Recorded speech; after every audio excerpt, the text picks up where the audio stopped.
We're here live at DePaula's on draft night with our special guest, Bruce Laird. Welcome to the OPP podcast, episode 8. Thanks for tuning in. Nick, if you want to kick it off with any questions you want to ask. Yeah, I have a question. So obviously the NFL was a lot different back at the time you spent your career. How would you say the NFL has changed from when you played up until now? Well, I mean, the big difference is the money, obviously. Oh, yeah. Things have changed after '93. The venues started going crazy. In other words, new stadium after new stadium.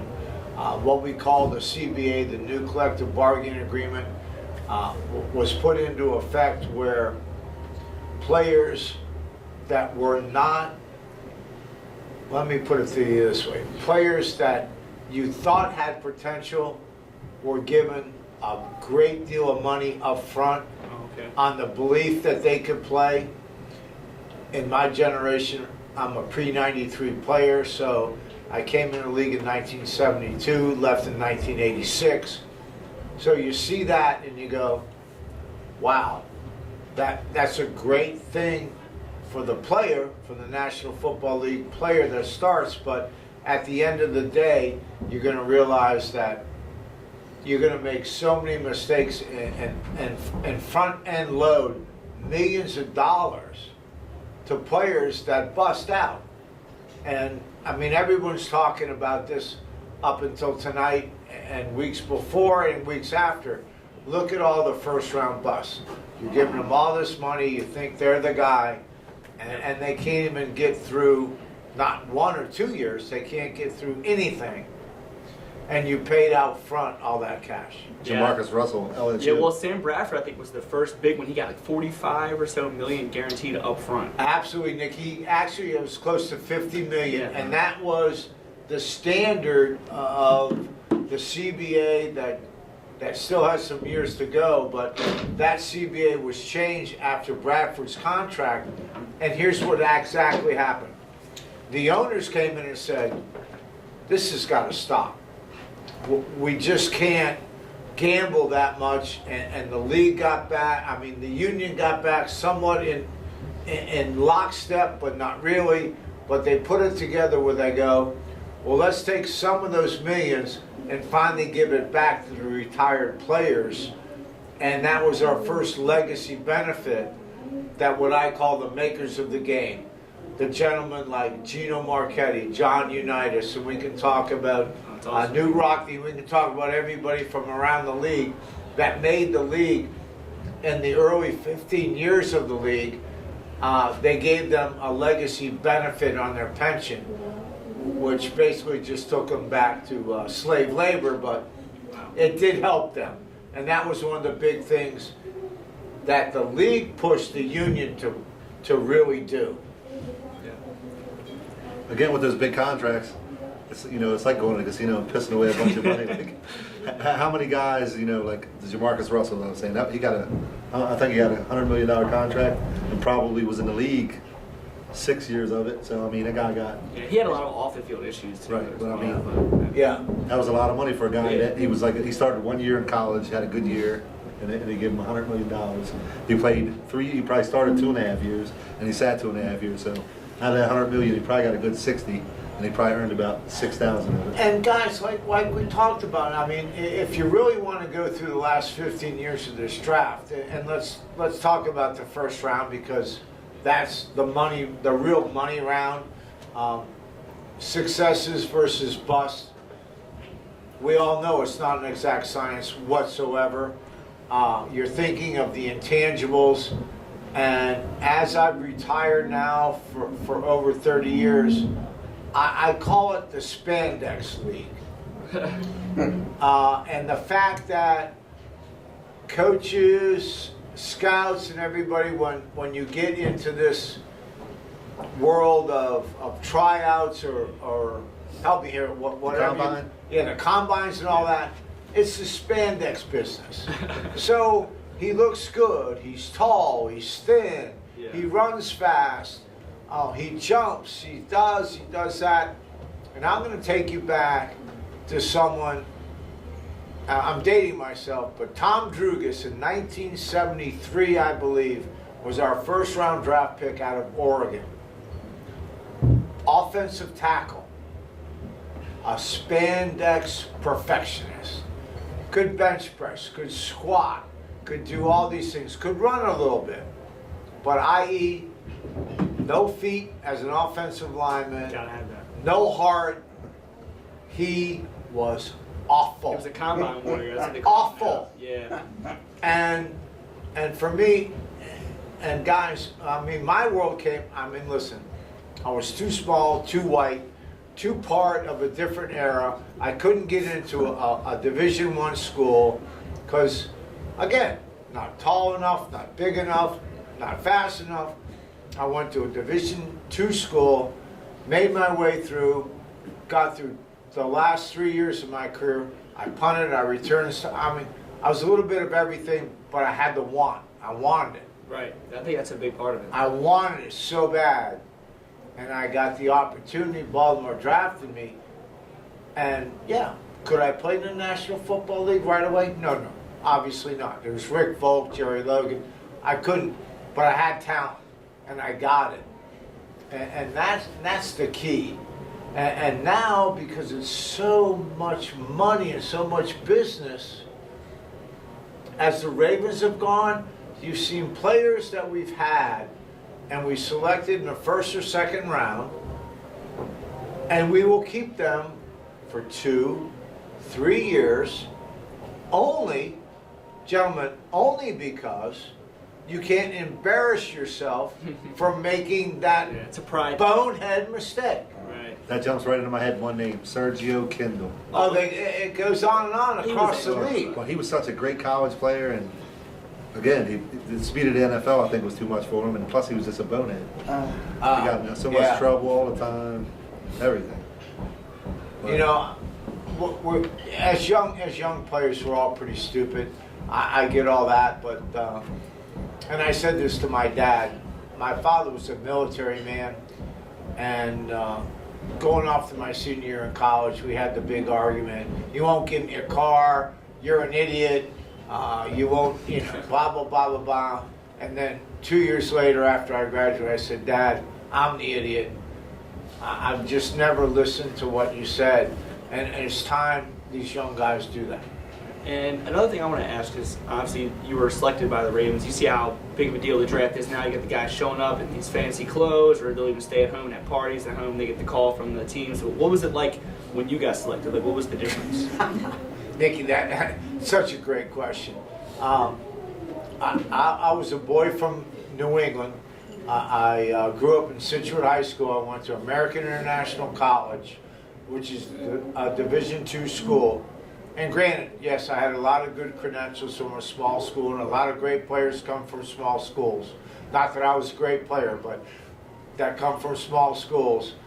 I was at my apartment with 2 or 3 of my buddies that I still talk to today, and I just went, dudes, I was told we got to hang around, so let's get as many chicks over here as we possibly can. I'll go get the Ripple wine, I'll spring for whatever we can come up with, and if the phone rings, just don't embarrass me. I never ever expected the phone to ring. I was a 6th round pick, so I was 168 player taken. Wow. In 1972, and I couldn't have been more surprised. And quite frankly, That's I was awesome. drunk as a hoot. You definitely got laid that night, that's for sure. Oh, no doubt about it. Maybe twice. That's really cool, man. So I guess it wasn't that much different, but it's obviously much more commercial. extravagant now and commercial. You got the combine and things like that. Oh, I mean, it's, fellas, don't you think it's 24/7, 365 days, the whole thing? National Football League runs its course in a great $18, $20 billion business. I'm Yeah. happy for them. Yeah, for sure.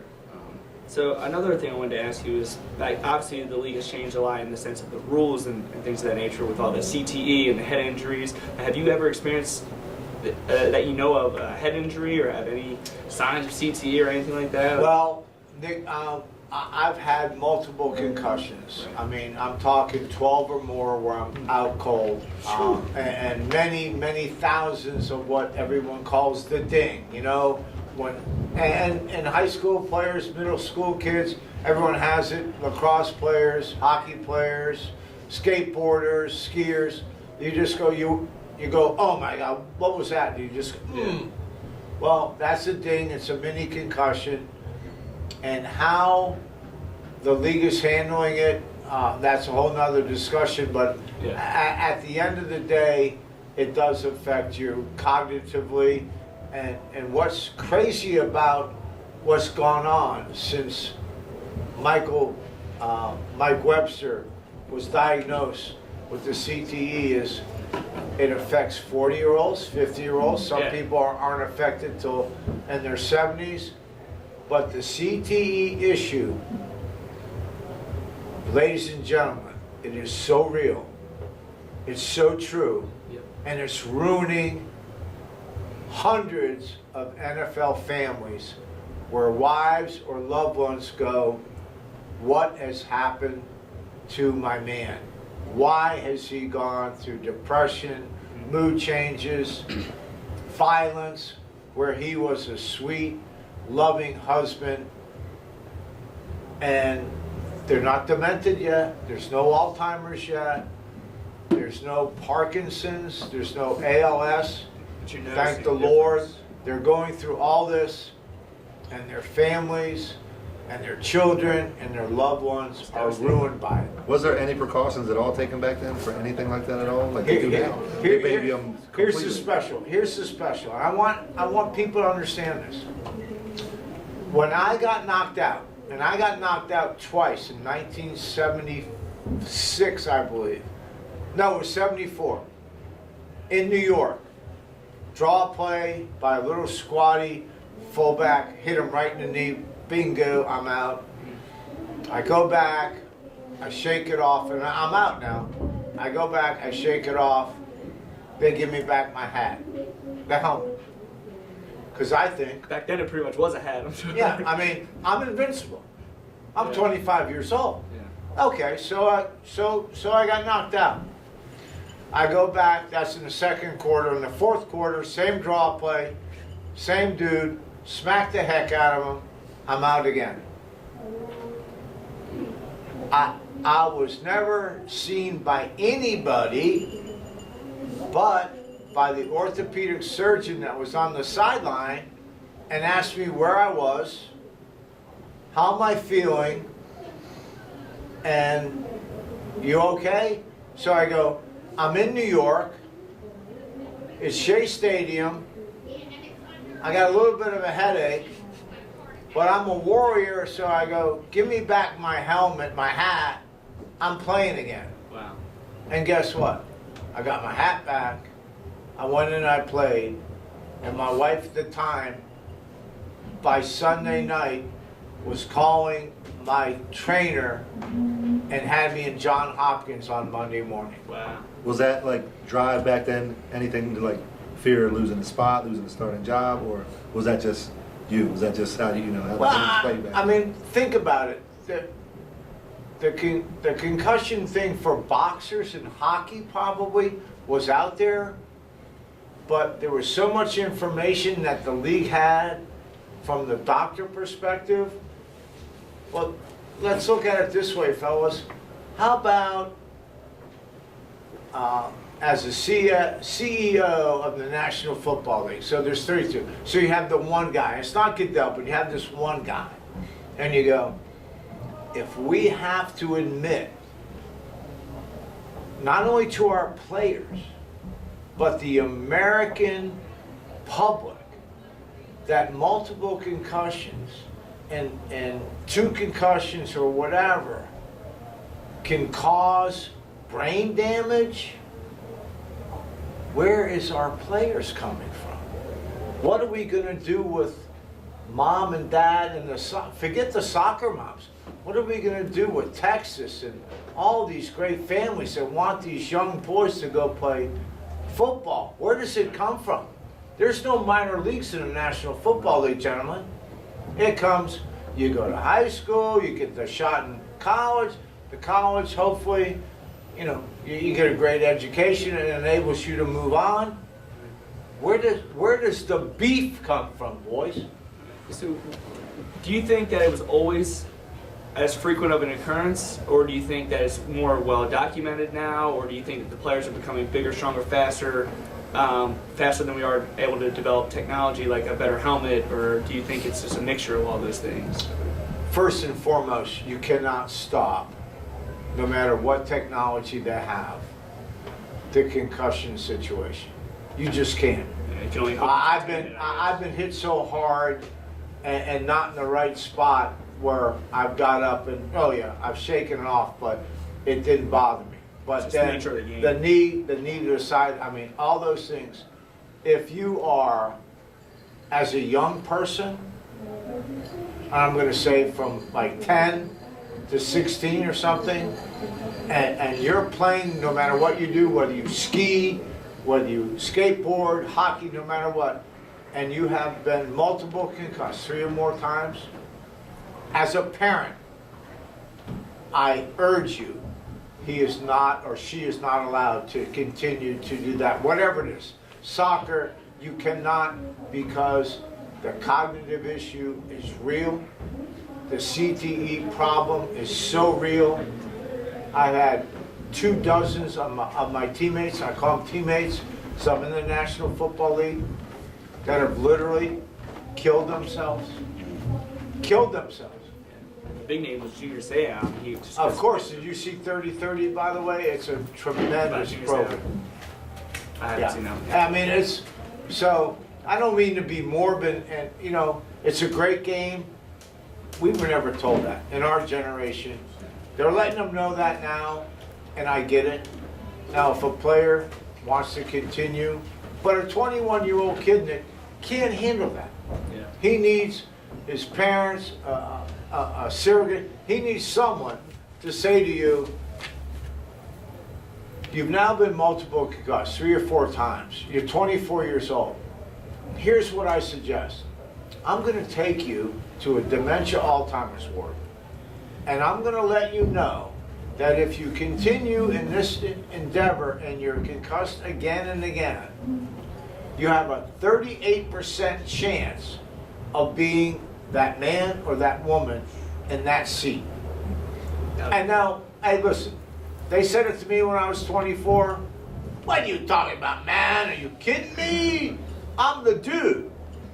But you gotta have a parent, someone to go, it's time. You gotta think about what you wanna, where you wanna be, at whatever age. And this is happening, not in the 60s or 70-year-old people. This is happening in 40 and 50-year-old guys. Yeah, I think because players are becoming bigger, stronger, faster, I think it's becoming more severe because they're hitting each other harder, they're running faster, and things of that nature. And another thing I wanted to touch on is a lot of fans are complaining about the rule changes, that the league's becoming soft, but the NFL is kind of in a weird place because they have a class action lawsuit by the Players and Players Association, and so that they're the ones behind the reasons of the rule change, and the fans are upset with the NFL when in reality it's the players that are suing the league, and that's why the rules are changing. You know? So oh, exactly.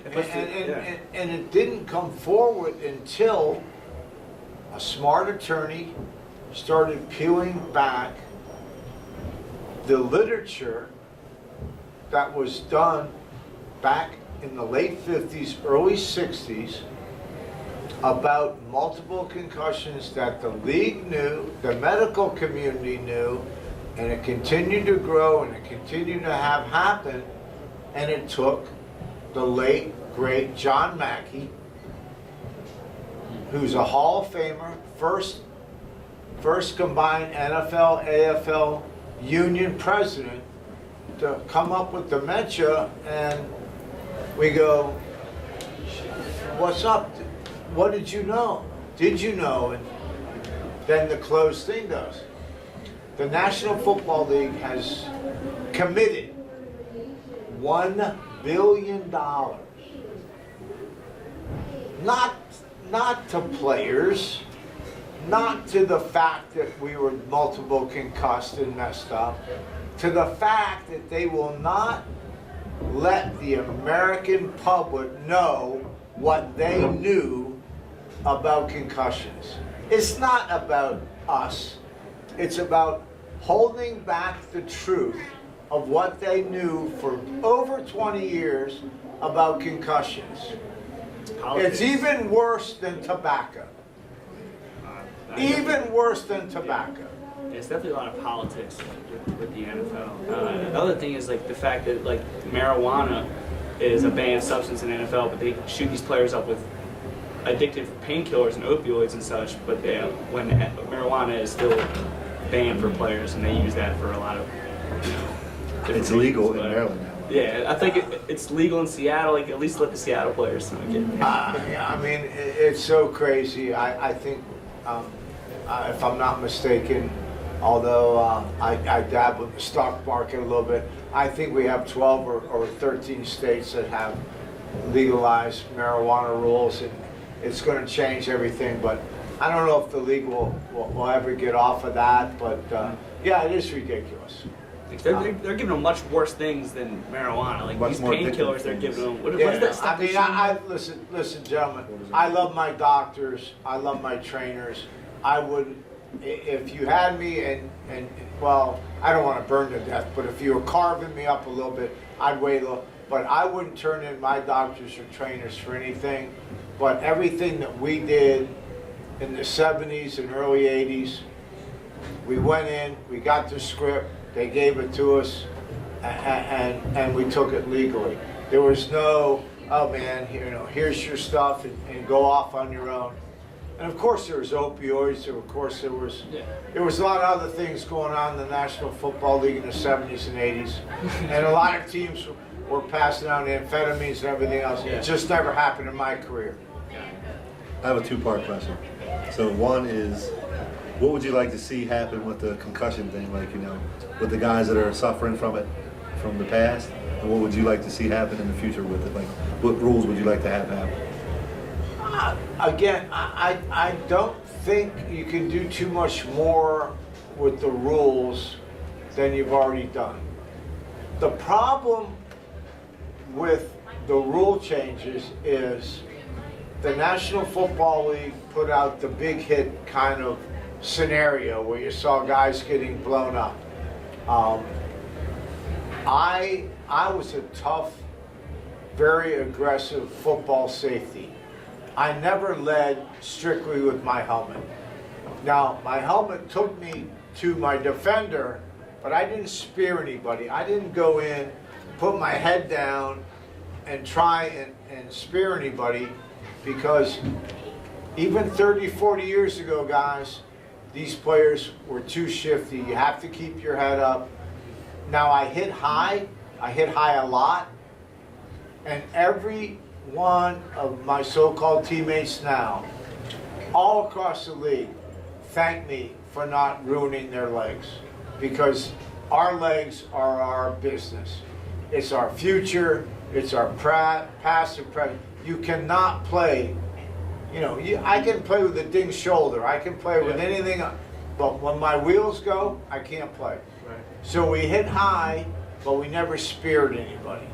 Yeah, we wrapped around the neck, we did all kinds of stuff. But that new thing started happening where everyone just wanted the big hit, and they would put their head down. With the crown of their helmet. Yeah, crown and hurt people first and foremost because they didn't know how to tackle or weren't taught. And I've talked to many, many active NFL coaches where they've said to me over the last 15 years, what is so distressing for them is I have new players, young players, rookies coming into the National Football League. I have to teach them how to tackle.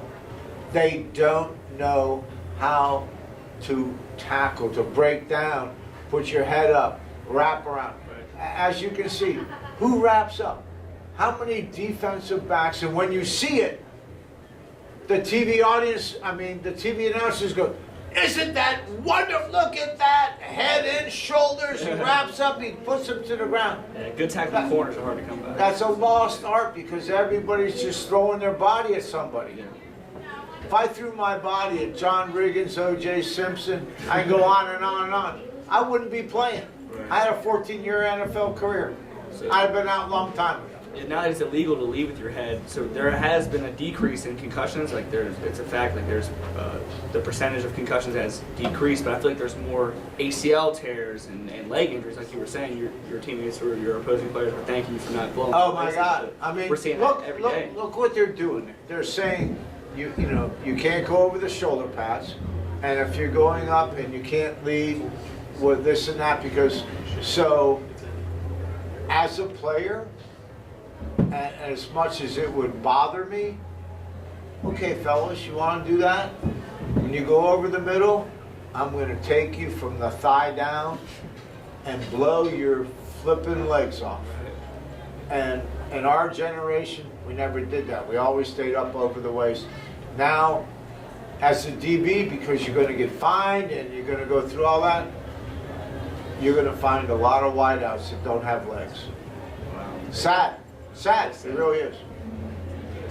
So you say that they recently changed a rule to where you can challenge pass interference now. You've seen that ever since that no call in New Orleans. Oh yeah, did they finally do it? They changed that now. What do you think about that? I mean, when did challenges come into the NFL? I know that wasn't always a thing. Early 2010. Yeah. Hey fellas, So, the chunk rule was in like '76. sure. I mean, you know, the young folks don't understand. I mean, seriously, the 5-yard chunk rule was in like 76 or so. Wow. I don't know for sure, but it was that close. It was in my era. But here's the difference. So here you have a group of referees that are professional, they're trained, and they're working the football game. So, you know, we have two sideline markers and we have the hash marks. So the far hash, when plays away, you think in the 70s and 80s those refs gave two craps about what's He happening wasn't able to see that. over here? Oh, they saw it. But they just. It like didn't not mean their job anything. kind of It thing. didn't Yeah. mean anything. Yeah. I played against Lynn Swan in the 70s, and when the play was away, because I knew Lynn didn't like contact, play was away, I go up and hit him in the mouth. Ref didn't care. Only person that cared was Swan. Right. Because what's wrong with you? I said 60 minutes, dude. 60 minutes you got to put up with me. Nice. And you know what? You're so good. Take him out of his element. So what I said to him, you are so good, I can't allow you to beat a humble man like myself. So I'm going to beat the ever-loving hell out of That's you. awesome. I love it. For every. Now, again, refs weren't involved in that. The play is that way. Now, with everything going on, you're hearing stuff that doesn't matter. They're throwing flags. That's why the pre-93 players of yesterday, not many watch this sport anymore. And I'm telling you guys, Fans, too. I'm telling you guys, it's 4,000 of us. They don't watch. They don't care. We all love our roots. They don't watch it. That's sad, man. I mean, seriously. Yeah, it that's is. sad. It is. That's their craft. Like most people would love to, Yeah. keep it. But how much of that kneeling un-American shit had to do with those guys not wanting to watch? Oh, that just set them off even more. Yeah. I mean, that set them off, and what a bad show, the Baltimore Ravens. I mean, somebody had to have known that. Trust me. I mean, I'm not talking players. I'm talking coaches, Oh, management. Someone had to know that was happening. I will tell you one thing that I know. Ed Reed was in London. He got the word that was happening. Ed's a class, great football player. If I had two of his fingers on my two hands, I would have caught another 30 balls. That's how good he was. And I heard this from a very good source. He heard that, and he was supposed to be down there. He walked away, went up in the stands. He's not going to say one thing, but he wanted nothing to do with it. He's always been kind of a neutral guy. He never really was. He's a class act. He never really was into the No, controversy. I mean, again, just instinctive, great player, but he got what it was all about. You're in another country, you do that, then you stand up for the anthem of the Queen, and guess what? Those cats were moving slaves for hundreds of years, so I don't know what they were talking about. You said that a lot of the pre-93 guys, as you call them, are watching the modern day NFL less. Do you find yourself watching the NFL less and less? Or? I want to be right up front.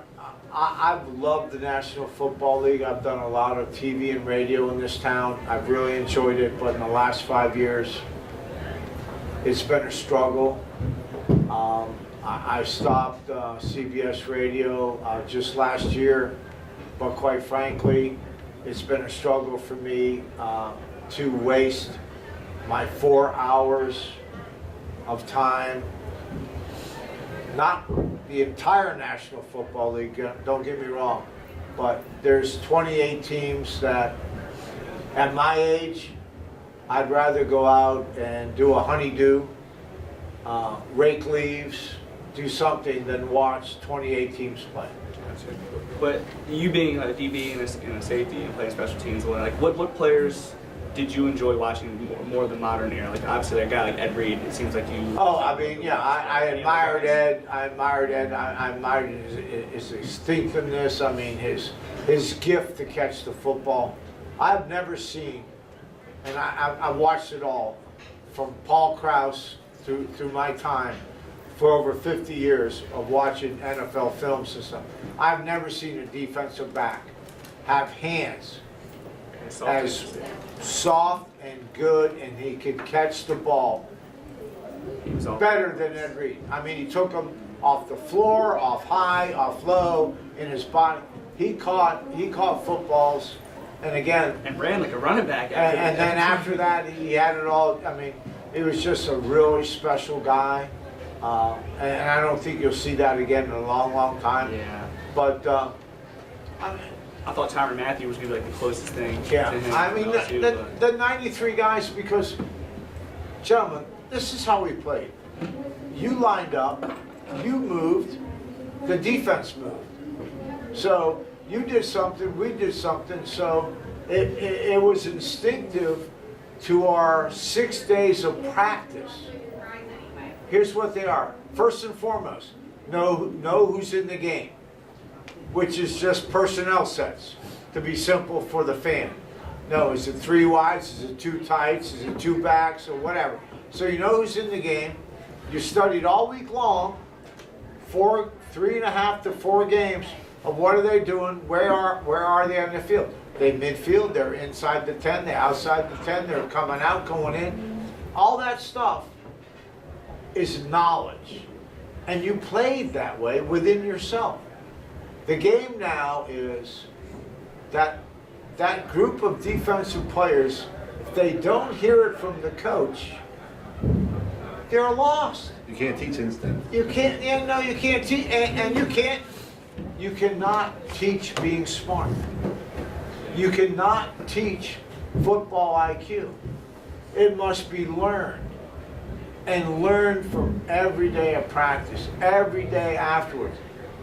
Coaches and getting there. And if the world thinks from a football perspective, if you can sit down, let's take the biggest nerd in the world, but he's smart, and go, I want you to look at film and then go out and play. Well, he may understand, but he can't play. So the athlete has to be the nerd. Because once you have athletic ability, like Ed and so many others, Rob Burnett, so many other great players on this, and then get the fact, I have athletic ability, let me be the nerd of what's going on as I see the game and see the personnel and know where I am and study, then you become great.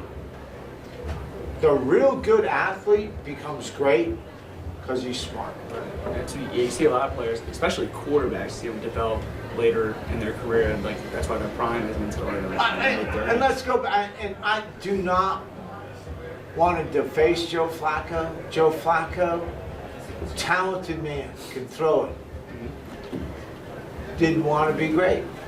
In order to be great, you must study, Yeah, I don't think he ever- study the game. He never had the football IQ, and I think isn't that why he had the transferred natural from Pitt to talent. Delaware? He had Because he the couldn't natural- pick up the offense. He wasn't smart enough to pick up the offense. I don't think he was going to start there. That's why I think he transferred down. Yeah, I don't know about that, but as I watched him continue to play year in, year out, I'm going, No emotion on the guy. I'm going, wow, here's the overshift. You're sitting there, you don't move the tight end from this place.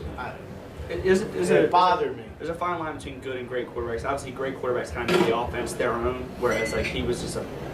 He didn't want to be great. They like called the Bruce play, said, he didn't ran want to be it. great. I mean, that's my only comment. And as I watched him play, and then I look back on my career, and I look at good players and go, well, that was okay for them.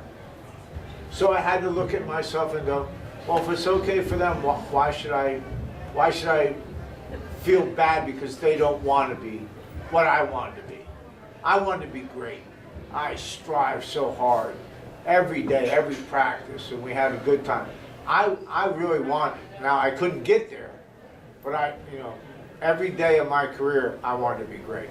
So you put that work in, like you wanted to be great. You talked about coaching and whatnot. You spent some time with the Chargers and the Colts. Who would you say that you learned the most from as a coach or a mentor, or a trainer, or whatever it may be? There's two coaches, two head coaches in my life.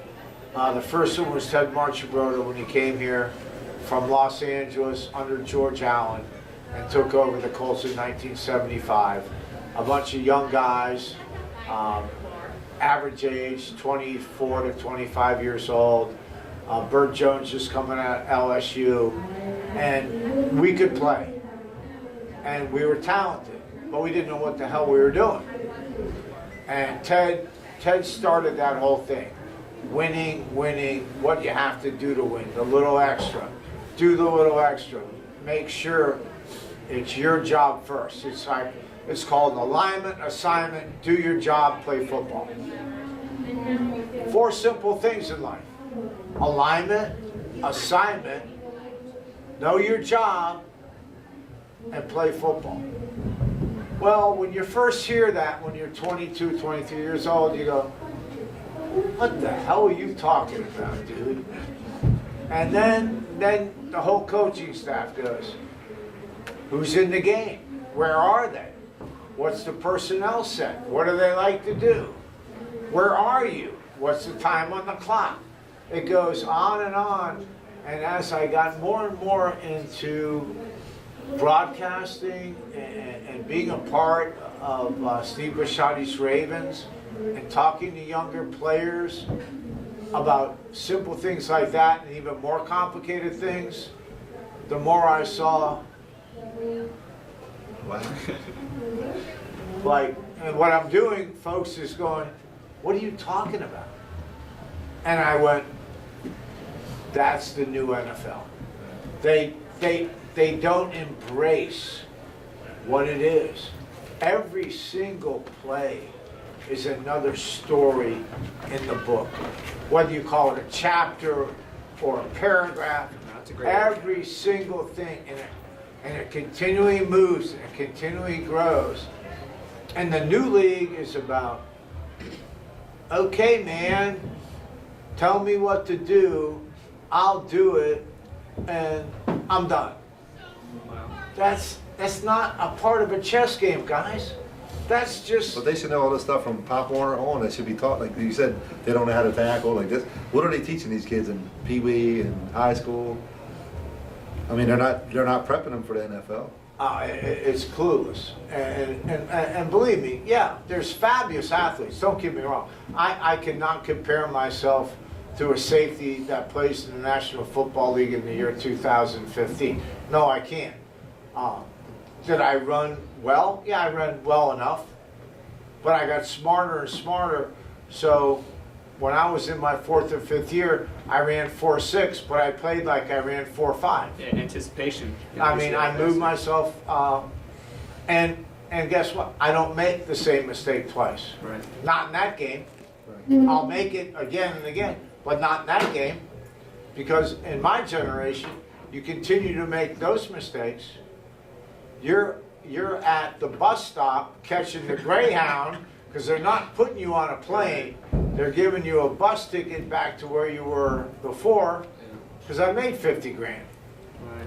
And I really like the way you put like, every play was like a page in a book. You're like, what would you say was like the highlight of your story? Was there any play in particular, or a series of plays, or anything like that? Thank you, Nick. I will tell you, in 1977, we were playing the Oakland Raiders, and we were outmatched defensively against that great football team. Kenny Stabler, the great offensive line. There was 3 Hall of Famers on that line. Gene Upshaw, the rat that he is, but Gene Upshaw was there, and you know, it was Van Egan, and it was the Snake, and we had such an incredible game plan, and we studied so hard, looking at tendencies and taking away things.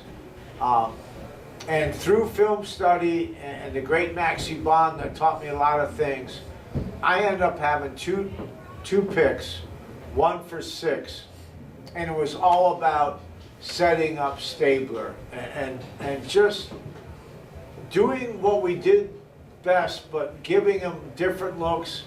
And he continued to think we were in zone when we played man, and man when we played zone, and it was such a head game. And I'll never forget, we did this ESPN special, and I'm doing my segment, Kenny's doing his.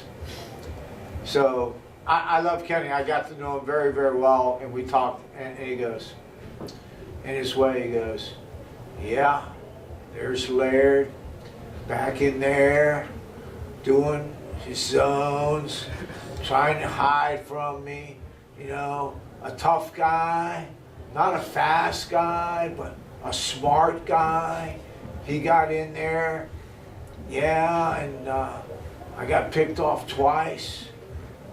And you know, that was his way. I mean, Ken, and I really just did it with more of a mind situation, because he thought I was man when I was in zone, and zone when I was in man.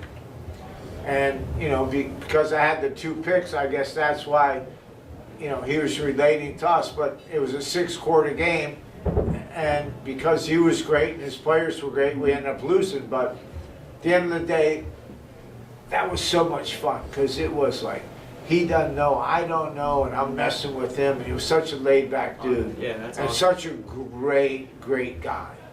It's a shame he didn't get into the Hall of Fame when he was legendary alive. They put quarterback, him too. at I'm telling you, I love the man. Believe me, we got very, very close, and I kid him. I go, Kenny, I played my tail off, man. I had like 14 tackles. You couldn't give me 3 out of 3. No, I couldn't say you were a fast guy, but I said you were a tough and smart guy. That's awesome. Yeah. So we only have a couple more minutes left, so unless Chad has another question. Or I do Bruce- have one. Okay. When Bruce Laird was a kid, you know, we want to be this guy. We have posters on the wall. Who did Bruce Laird want to be when he was a young football player? Who did you want to like? Who was your guy? No one at all. I had Interesting. no aspirations. My daddy was a military pilot, put me in a uniform at 5 years old. I played starting, you know, under 110 pounds at 12 years old. I played, went to high school and played. Never, ever thought about it. Wow.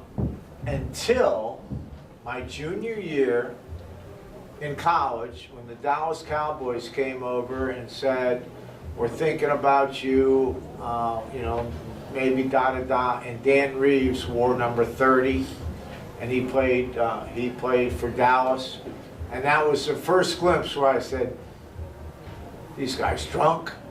You know, did they miss the turnoff on the turnpike sign? I go, What are they doing at American International College? Wow. I was 6 feet, I weighed 173 pounds. I was a junior in college, and they're coming back and saying, well, I punted, I ran back punts, I ran kickoffs, I can do a lot of things, but I'm a little white dude that's like a midget for this stuff, and Dallas is coming by. So that was my first indication that maybe, and then the middle of my senior year at American International College, the Canadian Football League came down, which was interesting, and this is a story not many people know. They offered me a contract right then. I was to leave school and go to Canada, and they were paying me $50,000 a year. And I was like, dude, I'm out of here, man. Well, thank God I had a smart father. So he goes, no, you're not. He said, you're going to wait out the year, we'll see what happens. Like, Dad, are you kidding me? Because my father was a Scotsman, very cheap. Okay. Yeah. The Scottish are good people, they drink well, but he ain't coming up with any money. So it was a good story, and very true story. I was offered that, and we waited, and I ended up getting drafted by the Baltimore Colts. Wow, that is awesome. Is there anything you want to leave the people with, a last message or anything like that? Well, here's what I'm thinking. I think the Ravens will trade back. Okay. I don't think they will find a real gem in 22.